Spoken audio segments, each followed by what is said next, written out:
all my working life I've been working on development, and the problem was defined as something to do with poverty, and then that got much more firmly stated, so that the last 10 years or so it's become taken for granted that the development problem, the development challenge is poverty reduction.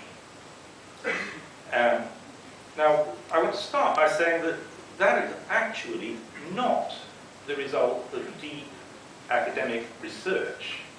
It's the result of an ingenious solution to a public relations problem in the External Relations Department of the World Bank in the mid-1990s. And the External Relations Department of the World Bank faced this problem. There was the bank trying to get some friends. By the mid-90s, it didn't have many. And the left believed basically in redistribution within societies. That was the main focus of energy on the left. And the main focus of energy on the right was growth.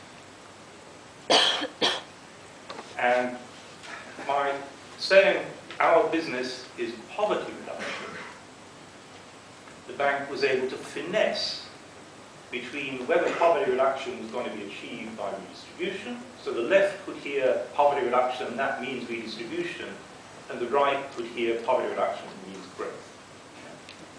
So that's how it started as an external relations strategy. It was very effective.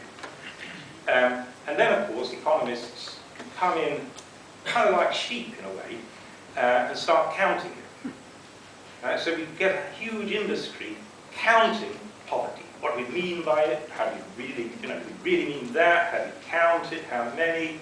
And then annually, there's the numbers. How many poor people are in the world? Below this threshold, below that threshold, blah, blah. It misses the point. And that's why it's such a dumb idea. It's lured us into missing what's been going on.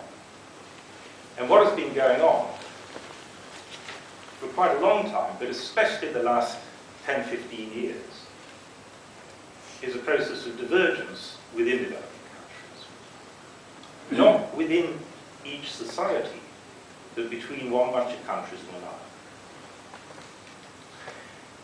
The 4 billion people living in developing countries, those countries are growing at historically unprecedented rates, or they're already at middle income, or sometimes don't. Now, there are still plenty of poor people in those societies, but the problem of addressing poverty in those poor societies is totally different. And then there's 1 billion people living in about 50 to 60 countries who are now at the bottom of the global economy, whose economies have basically been stagnant from 1965 to the millennium, if you do the per capita income analysis correctly, which none of the international public agencies have done.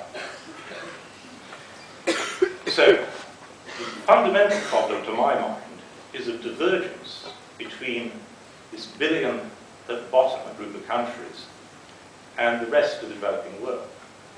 And that divergence, which set in very basically as far back as we played the data, has been accelerating. So that from the 1980s and the 1990s, it was running at 5% a year. The per capita income divergence between the bottom billion and the next 4 billion.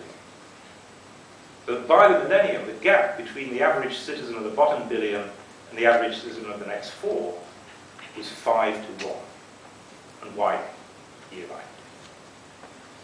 Now that seems to me to be just socially unsustainable. As the world is economically diverging, socially it's integrating. And so that divergence is both a human tragedy and a potential nightmare.